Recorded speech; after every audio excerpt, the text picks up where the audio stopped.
and that is an indication of the human spirit. So today's report that will be presented by our Director General is a report of resilience, a report of fortitude, a report of strength, a report of perseverance on the part of our learners, the class of 2020, but also its resilience on the part of our parents, on the part of our educators, and all members of society that rallied together to make sure that the 2020 academic year is completed and is also a success. Now, let me just indicate that UNESCO carried out a rapid analysis of the assessment scenario given the occurrence of COVID-19. And of the 84 countries that were surveyed, 58 of the 84 countries either postponed or rescheduled their examinations and assessment program. 23 of the 84 introduced alternative methods of assessment and examination. 22 countries maintained their exams and 11 canceled their exams. Now, South Africa is part of the 22 countries across the 84 that maintained its public examination administration, and I think this is testimony to the commitment, the dedication, and the perseverance of our Honorable Minister, our Deputy Minister, and Director General. So South Africa stands out as the country that took the bull by its horns, if I were to use that particular phrase. And what we're going to hear about in the technical briefing, which is the first part of the program, and then followed by our live transmission by our Honorable Minister as to how the class of 2020 has performed. It is now my proud privilege to hand you over to our Director General, Mr. Matanzima Mweli, the Director General of the Department of Basic Education in the Republic of South Africa. Let's give him a round of applause.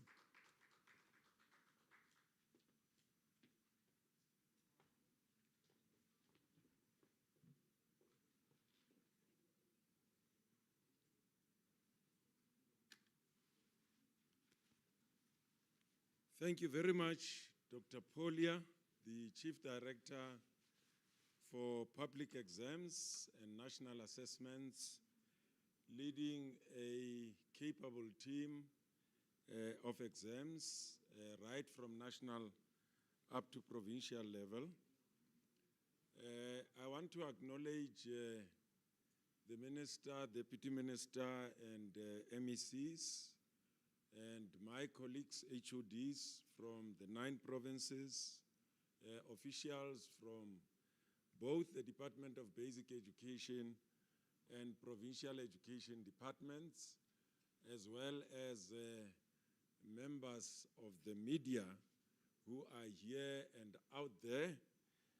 Let me also acknowledge and appreciate the virtual community that is out there as a recipient of the technical report that we are going to present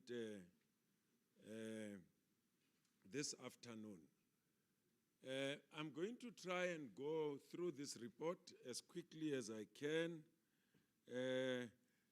There's a lot of ground that I need to cover, and I'm given only 1 hour. I'm not sure whether it's going to be possible, but one of the competencies that you go through as a teacher is time management. So I'm a teacher by profession as well. So this is our technical report. As I've said, I'm going to try and cover as much as I can. This is the outline of the presentation. You can see that it's quite an involved presentation, very comprehensive.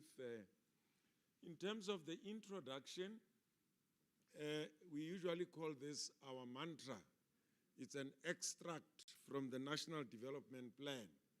And three things stand out in this extract is that we are called upon to ensure that South Africans have access to an education and training system of the highest quality.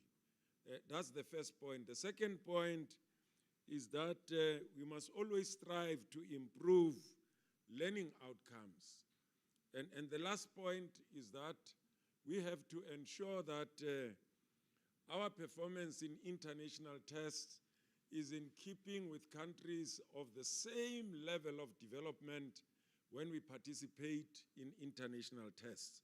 So those are the three cardinal points that come out of this extract, which is our mantra.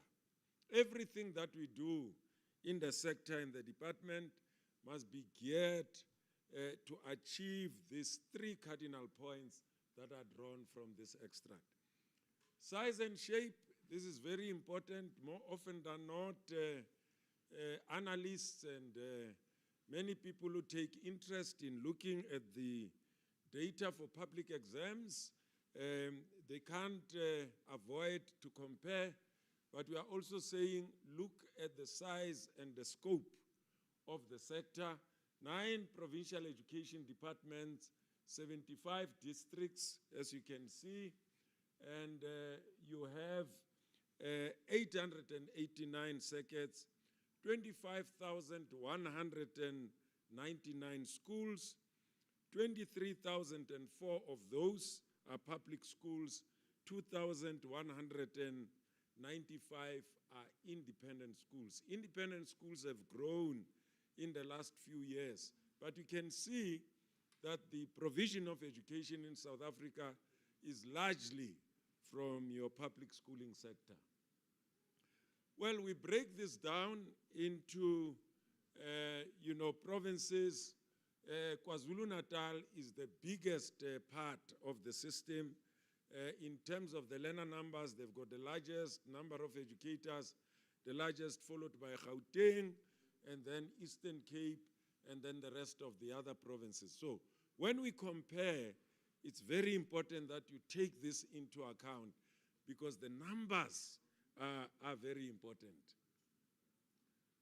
Well, just a summary there, you can see 13 million learners, 216,472, and broken down into 12.5 million from the public schooling sector, and then 673,000 from your independent schooling sector. In terms of educators, you've got 402,000 from the public schooling sector, and you've got 40,000 from your independent schooling sector. All in all, 442,000. Schools, as I've said earlier on, you can see them. Languages, what we should have included there, it's South African Sign Language as a home language. It's now offered officially in our schools as a home language since 2018. The impact of COVID-19, I'm going to try and just run through this. Prolonged school closure. As you can see that the World Health Organization observed that it limits educational and vocational opportunities for learners or children. It also creates challenges for emotional and social well-being of learners. Schools are not only for acquisition of knowledge and skills, they are also there to ensure that learners develop or children develop emotionally and socially.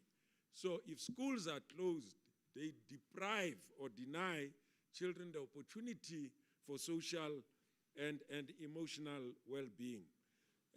It also creates further challenges for children at risk, for possible dropout.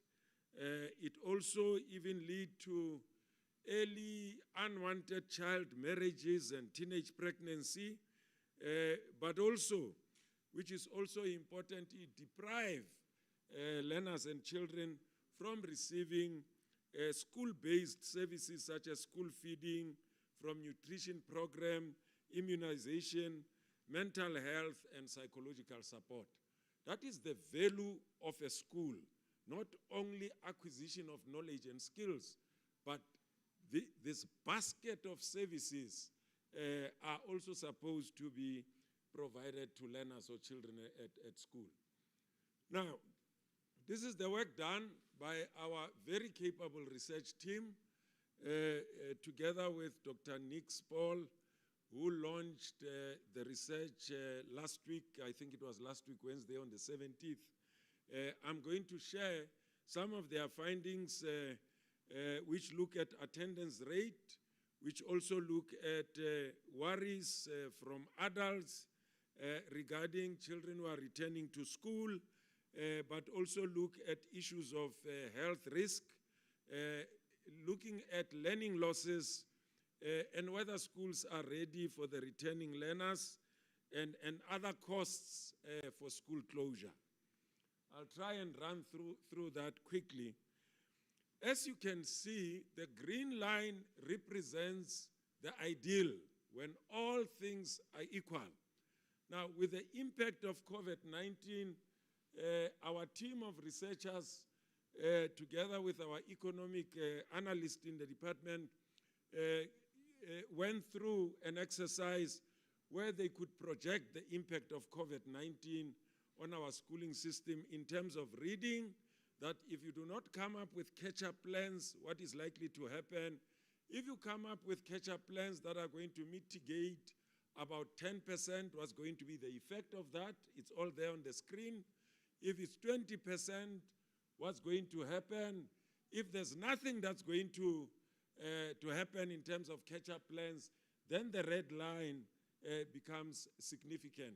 And they've also taken that further to grade 12, that what is the impact of COVID-19 on grade 12? You can see the green line represents the ideal, as I said. The yellow says if you mitigate the extent to which you mitigate the impact of COVID-19, you might minimize the drop in the performance of grade 12 learners. If nothing happens, then the black line, as you can see at the bottom, in terms of grade 12, becomes your ultimate results. We also looked at hospitalization. What is the rate of hospitalization with respect to learners? You can see the gray line running through the graph represents the entire population. The red, the yellow, green dots, and light gray, as you can see from the first graph, actually represents the extent to which learners would be hospitalized. You can see that the numbers of children are very, very low. There is enough science and evidence on this, not only from overseas, even from our own country. There's a team of pediatricians and clinicians who have done a lot of work in South Africa, and they are giving us this data. And you can also see that hospitalization has not significantly changed in terms of ages. You see from 0 up to age 15, it's very low, and then it picks up, it goes up, as you can see there. Death rate, the same. We've seen an increase in deaths per week, particularly around the month of November and December. And the gray line, again, running across the graph, represents the entire population, and the rest would represent different ages, which are some of the ages that you'd find in our schooling system. Our death rate in South Africa is even much lower than the international benchmark. And you can also see, in terms of the ages there, extremely low. So the science and the evidence around the impact of the virus on learners, on children, on schooling, is becoming available. We don't know much, but the information that we have, it's much more than we knew a few months ago or even a year ago. We are able to plan better, and we are able to manage the situation much better than we did when we started in June 2020. Well, the mortality rate of teachers, we've seen a high number of mortality up to about 2,000 end of January. But quite clearly, you can see even the ages there, and the researchers and experts are saying even with the new variant, well, the trend in terms of the ages and so on has not drastically changed. And the mortality rate of teachers is not higher than the mortality rate in other professions. There is no evidence in that regard. I think Dr. Nick Paul was talking about that last week. Well, the attendance rate, Dr. Polia, in his opening remarks, indicated that the response of countries all over the world, when we got hit by this pandemic, most countries decided to shut schools, but increasingly, the science and knowledge became available on the impact of the virus on schooling and so on, and more countries returned to schooling because there was no evidence to suggest that when schools are opened, that leads to an increase in the spread of the virus. Although the World Health Organization recommends that when the infection increase, then we must take a cautious approach in opening schools.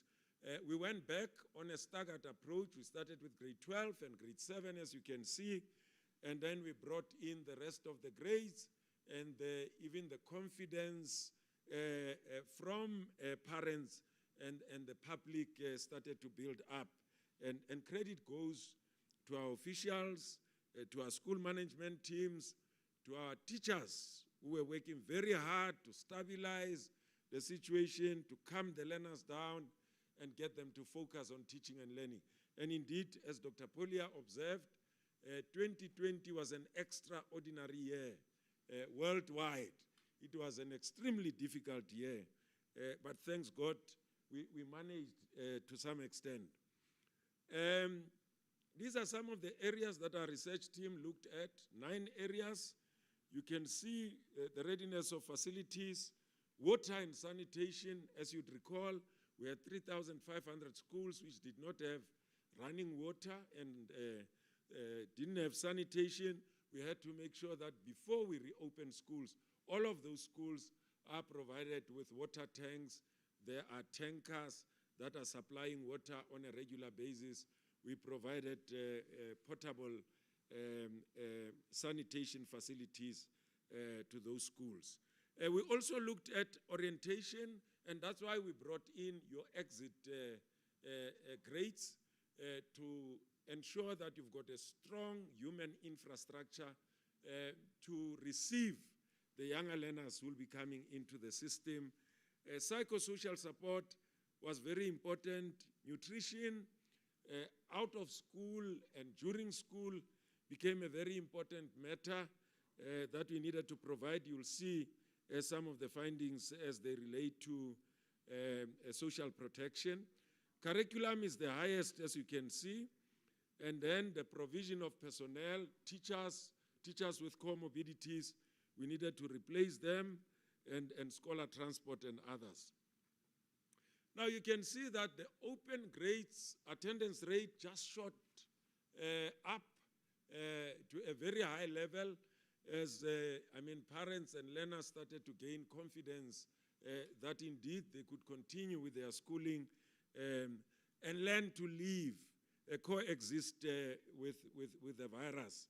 And you can see that the open grades attendance rate was quite high. Our rate of absenteeism is around 2%, and around July last year, it shot to 17%, but towards October, November, it just went back to 2% again. And again, here we're looking at different poverty levels of schools. We must say that the absenteeism rate impacted more on your low quintile schools, but as we went on, we were able to normalize the situation especially when more and more grades started to attend, then the attendance rate also improved. And you can see that there were parents who were worried, 72.6% were worried about the return of learners to school, 58.6% who were concerned about safety issues in terms of the return of learners to schools. And this is the research which has been done by our research team together with Dr. Nick Spall's team, and they've put together this report, which was launched, as I indicated, last Wednesday. Parents' perception, those households who had children, that's the first one, households who had children who had returned already to schools, you can see that the perception level in terms of confidence went high. And those grades that were still to open, the perception level was very low.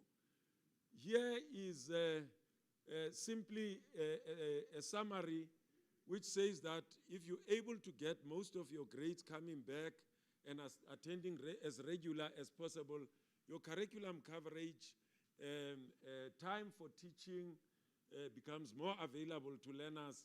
You are able to secure or able to cover more of the curriculum.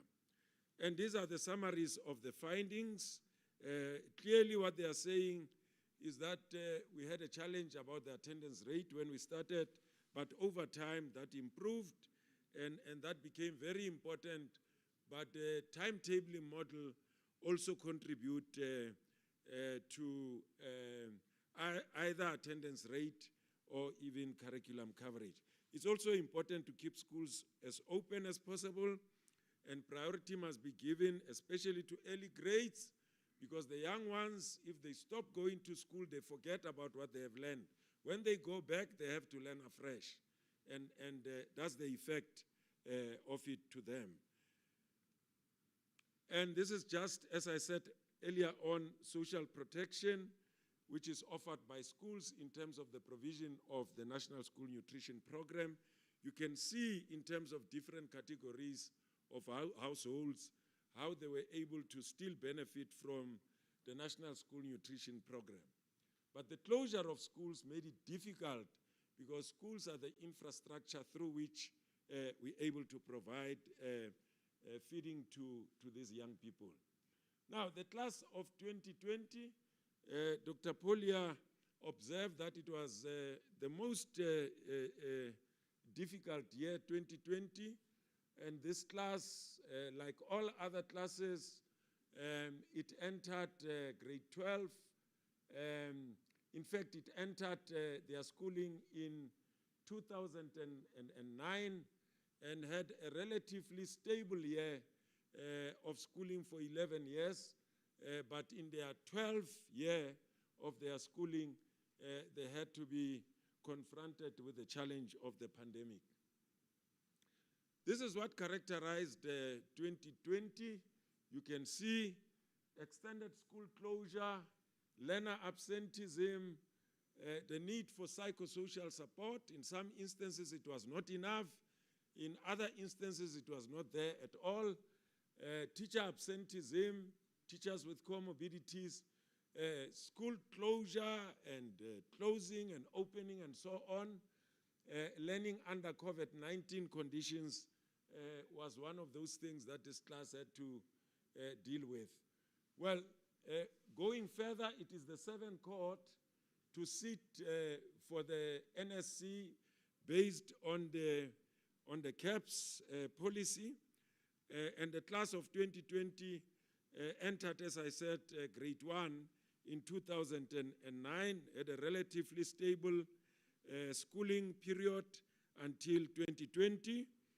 And then the focus was really to improve on school-based assessment over the past few years, which we've managed to do. We've also focused on formative assessment. There's been an improvement there. The running of public exams, you'll agree with us that it has improved, barring the leaked papers, which we condemn. We wouldn't like any paper to leak, but as you'd also be aware that large-scale exams do face this challenge. COVID-19 pandemic posed an unprecedented challenge for the class of 2020. This class also went through the policy on progression, was the 7th cohort, where learners are not allowed to stay more than 4 years in a grade. Discontinuation of the multiple exam opportunities.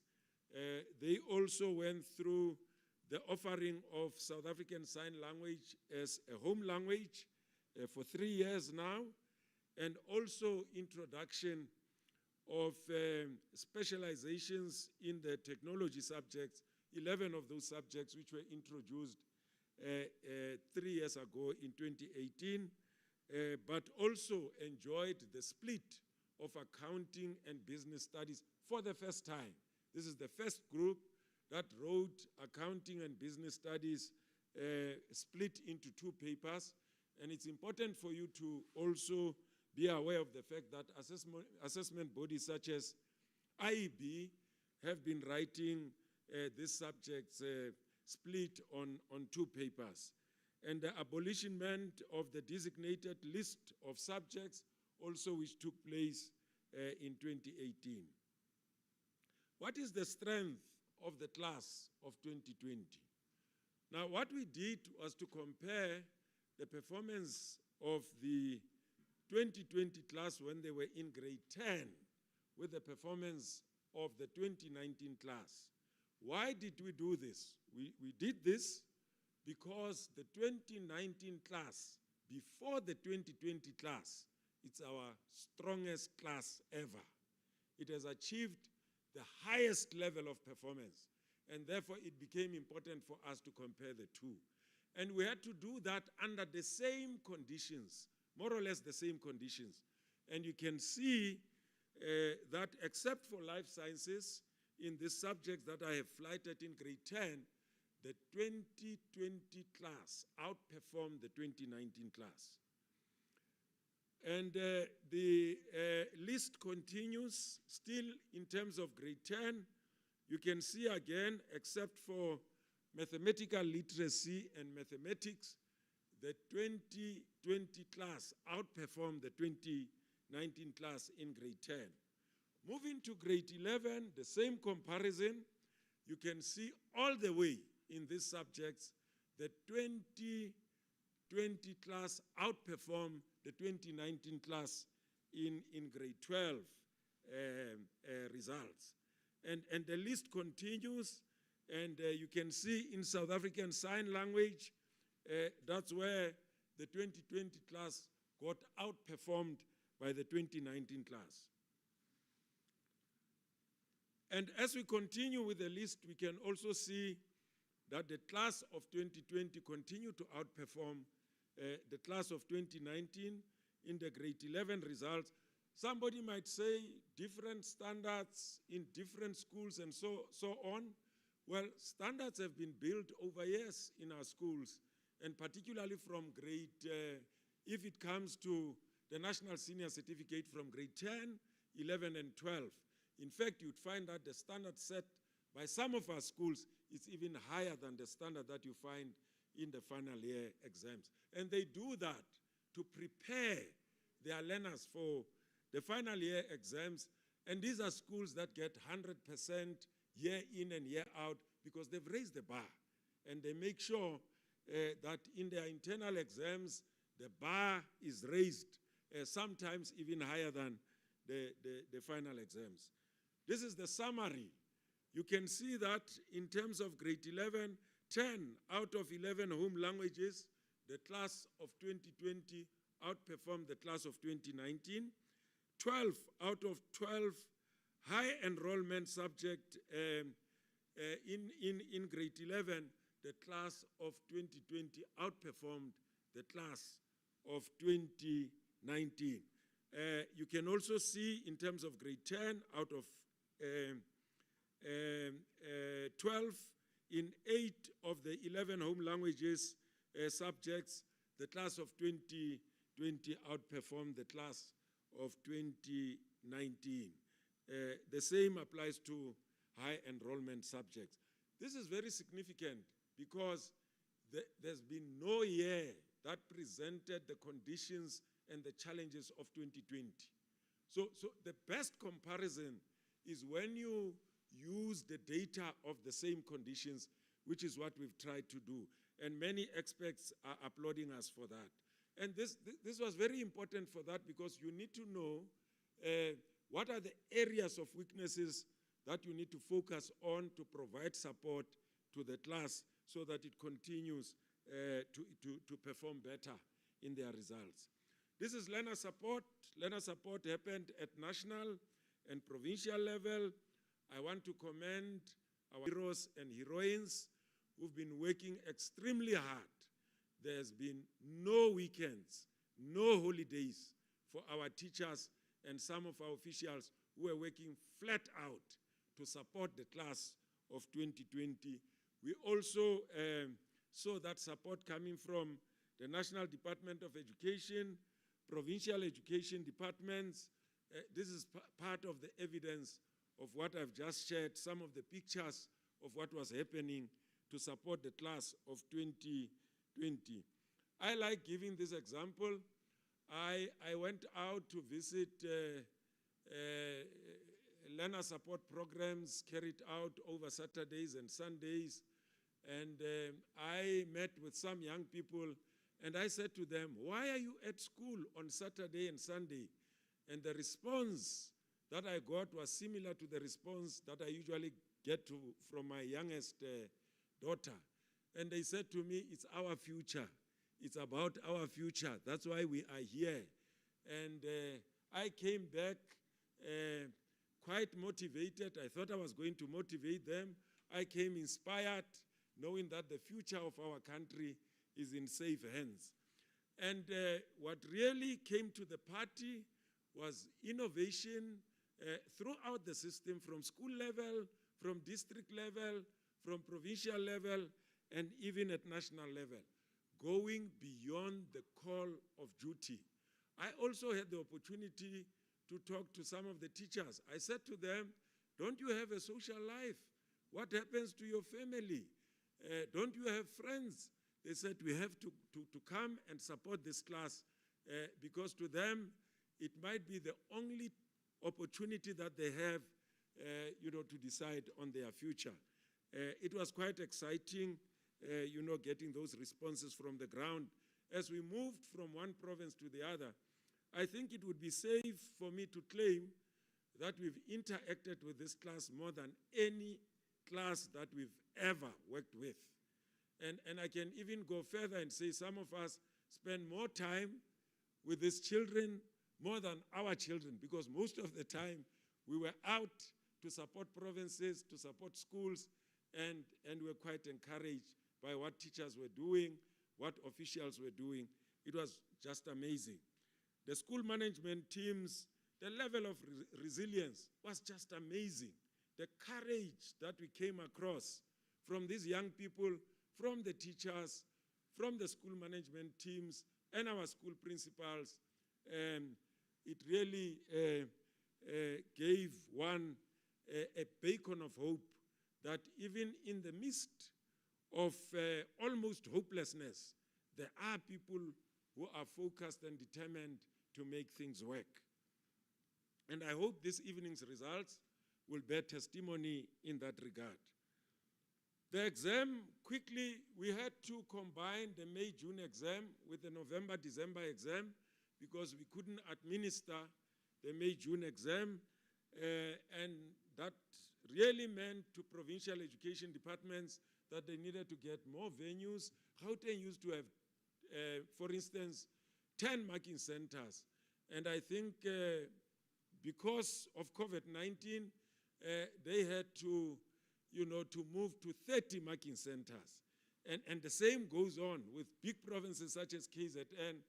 The number of centers almost doubled because we had to operate under COVID-19. Cabinet and the national coronavirus was very clear. The president said to us, we'll allow you to go back to school on condition that you'll save lives and save the academic year. Thanks God, we're able to do both.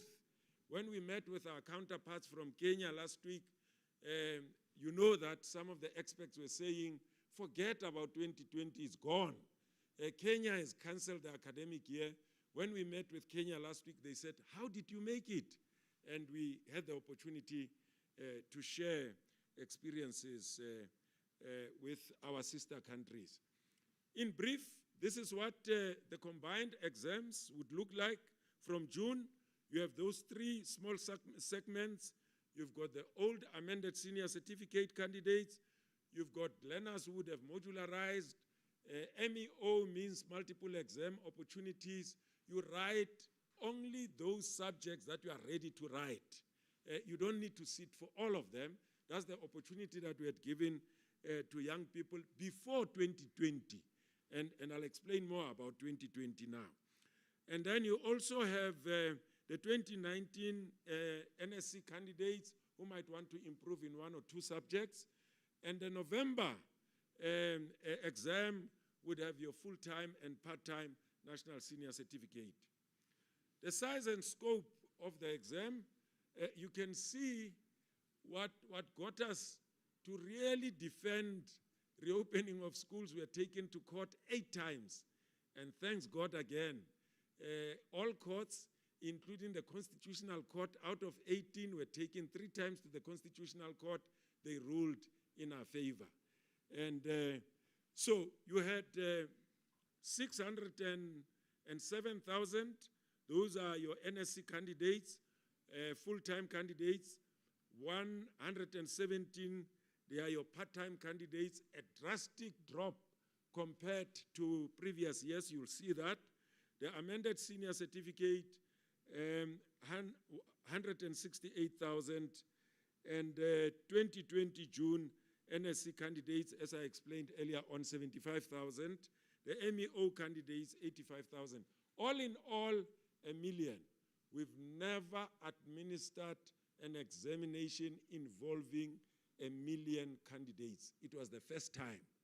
And under COVID-19 nohal, social distancing, more venues and facilities to accommodate all of those. And while this is the value chain, quickly, it's about your full-time candidates. As you can see, the numbers, part-time candidates. You can see the question papers, 147, 8 million printed papers, 7.6 million scripts, 6,872 examination centers, 80,000 invigilators, and then 45,000 markers. And I must thank our markers, our teachers. They really responded to the call to carry out this national assignment of marking of the scripts of learners. Some actually succumbed to the pandemic, pushed, of course, by the desire to make sure that the class of 2020 succeeds. And then the marking centers, we had 190 of them. Well, you can see that the system has stabilized. We are around the 600,000. The highest number was around 2015 and 2016. With the enforcement of the policy on progression, more and more learners coming up the system, you can see that the system is fairly stabilized. Well, you can also see that we've had a reduction of about 9,000 nationally, 528, but we also concerned about big drops or decreases of 14,000 that you see there, Limpopo, but you can also see that provinces such as the Northwest have the largest increase of 5,000. Well, this is a very important slide. Again, full-time cohorts, you can see in terms of the class of 2019, you had 616,000 and 504,000 wrote. If you compare with the 2020 class, you had 607,000, but 578,000 set for the exams, which gives you a difference of 74,000 more candidates than in 2019. That's the strength of the class of 2019. Well, part-time candidates, as I've indicated earlier on, you see a drop. Only those candidates that are ready to write, you can see the impact of COVID-19 here to part-time candidates. Very few of them enrolled, and you can also see that the number went on to even reduce from 117, only 69,000 of them set for the exams. Well, this is the gender split, which is the same as previous years, more girl learners than boy learners, which reflects essentially what you find in broader civil society. You can see the drop in the enrollment of some of the subjects. We are extremely worried about the drop in mathematics, 15,000, which is more than the average drop of between 6,000 and 9,000. We are also concerned about geography and English FAL, as well as life sciences. Those drops are just too high. Here is another strength of the class of 2020. You can see that the number of learners who did not turn up for the exams in 2019 is double digit, as you can see. Part of the reason, in fact, one of the main reasons, is because learners had an option of not writing all the 6 subjects and only write those that they feel they would be ready to write. But for 2020, the class of 2020 was not given that option. So when we analyze this class, please, it's important that we take that into account. And you can see that in terms of the rate of absenteeism, it's single digit for the class of 2020 for the reason that I've just explained. If you compare progress learners, 2019 and 2020, you can see that you had a reduced number in 2020. In 2019, you had 125,000, 2020, 70,000, and in 2019, it constituted 20.4% of the total number of the cohort. In 2020, it constituted 11.6%. You can see the proportions also vary. Well, learners with special education needs, very important group of learners in the system. You can see 2,161 entered, 2,058 of them wrote. And then in terms of correctional services, I like saying for basic education, there's no place to hide. We follow you, whether you are in a juvenile center, whether you are behind bars, we will follow you and give you the opportunity, because basic education is very important to all. You can see that those who entered is 133, those who wrote is 124 full-time candidates. These are juvenile centers. Part-time candidates, these are inmates, 55 enrolled, 48 wrote. And then social grants, we can see those who are inactive are 105,000. In fact, those who are inactive is 356,000, and those who are active is 105,000. Active means you are still receiving the grant. Inactive means you receive the grant at some point in your schooling, but during your year of grade 12, you no longer receive the grant. I think we'll see some of the impact of this when we also share the results. Standardization, I'm sure you would have seen this from the statement released by Umalusi. You can see that the class of 2020 was not given special treatment by Umalusi. If anything, in fact, the decisions are less favorable to this class compared to other classes. And when we asked the Assessment and Standards Committee of Umalusi, they said they couldn't see the difference because the class was performing so well in the raw marks that the graphs and the qualitative data could not really give a clear indication that the class was in trouble. That is the resilience and the performance of the class of 2020. Well, historical trends, we like giving this longitudinal comparison. You can see, and I think you are beginning to get the results now.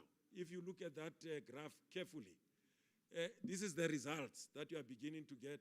I'm giving you the results unofficially. The results are going to be officially released by the minister. You can see that in 2019, 409,000 learners met the requirements of the National Senior Certificate. For 2020, it's 440,000. More learners meeting the requirements than in 2019. You can see what is happening from this class of 2020. Well, the question mark will be sorted out in a few minutes from now. The minister will undo the question mark, but I don't know what that block means, whether it means it's going to be higher or whether it's going to be lower, but I've already told you that the numbers are more. I've given you the numbers, you have seen them. Okay, overall national results.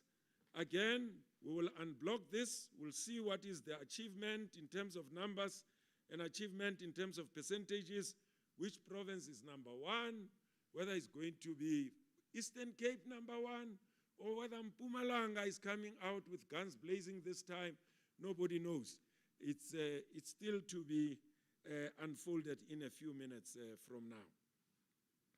And here we're giving fee-paying status because we believe that taxpayers invest a lot in basic education. You can't summarize the performance of basic education by just overall pass rate and bachelors. You need to unpack that, look at many dimensions of performance, which is what the team from exams has been able to do over the years. We're looking at fee status, we're looking at how provinces are performing.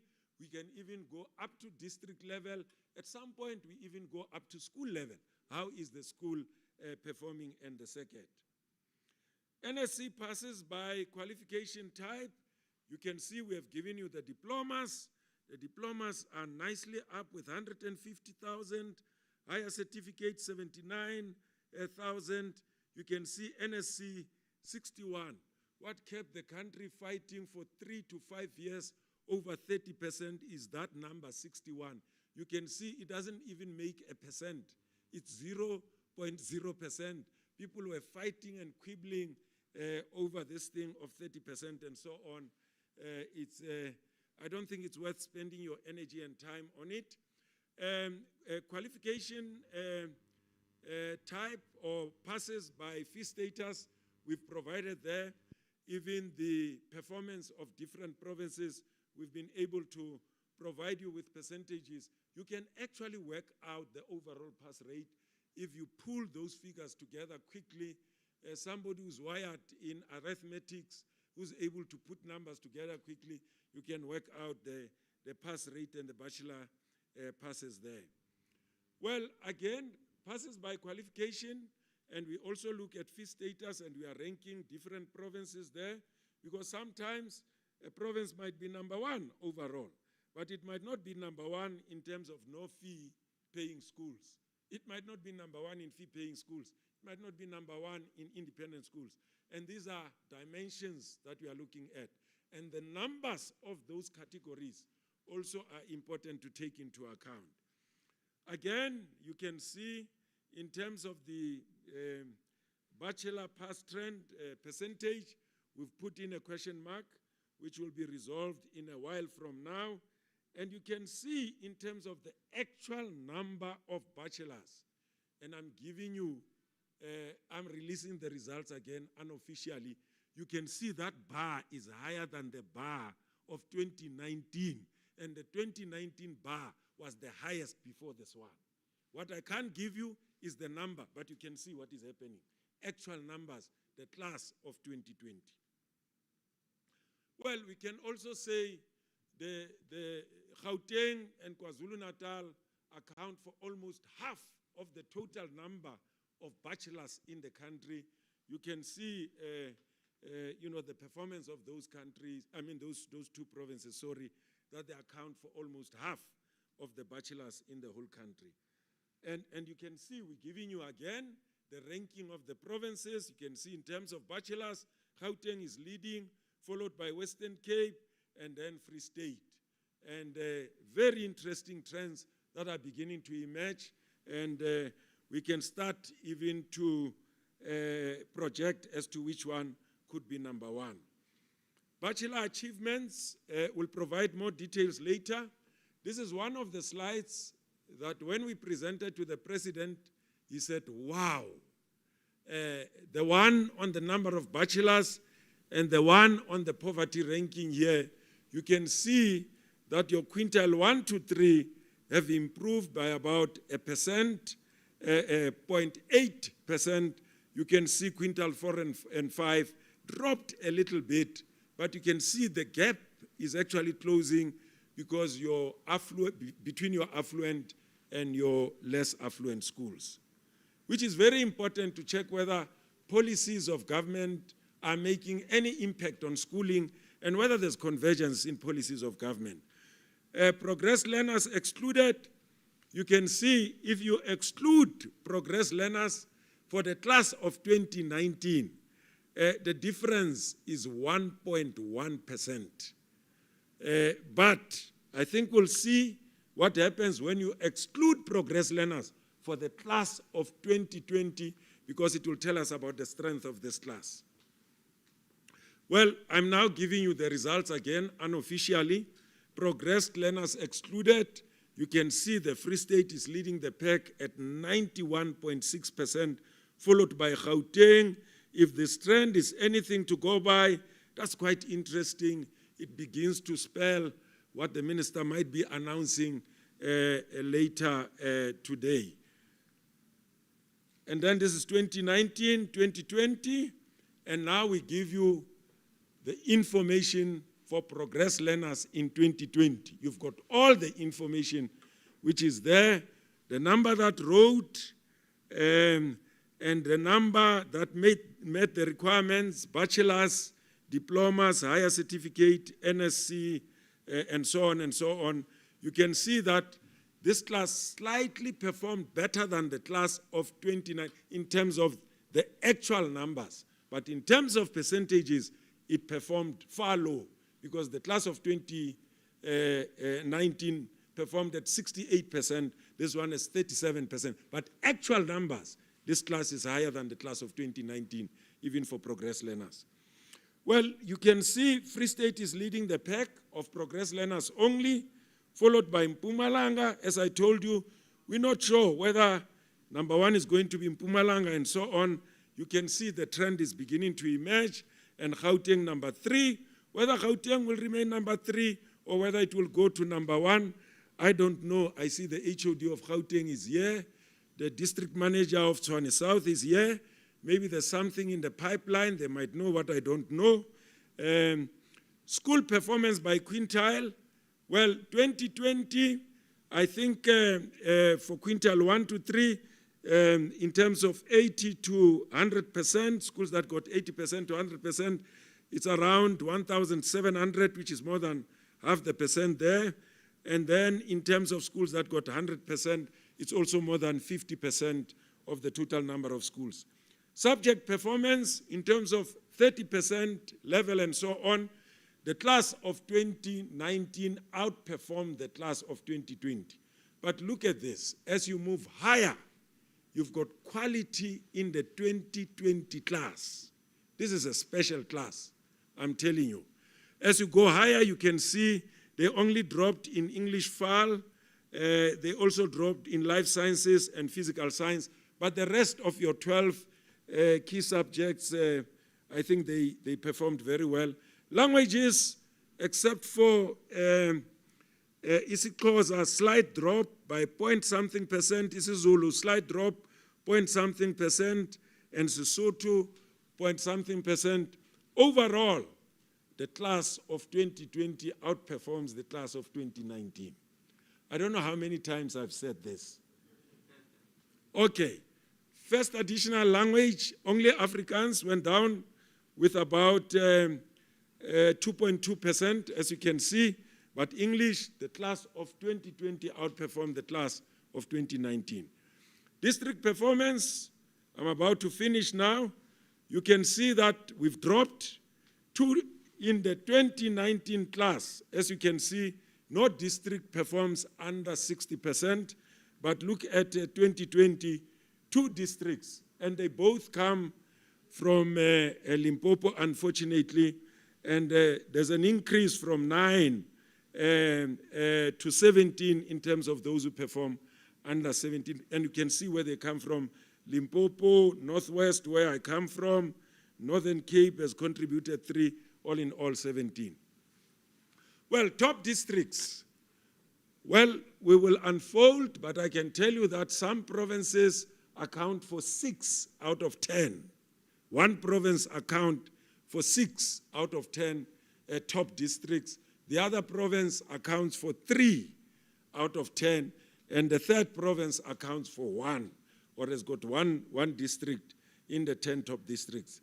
And then you can see that the bottom 10 districts, we've also given the performance there, but we'll provide more information on this later.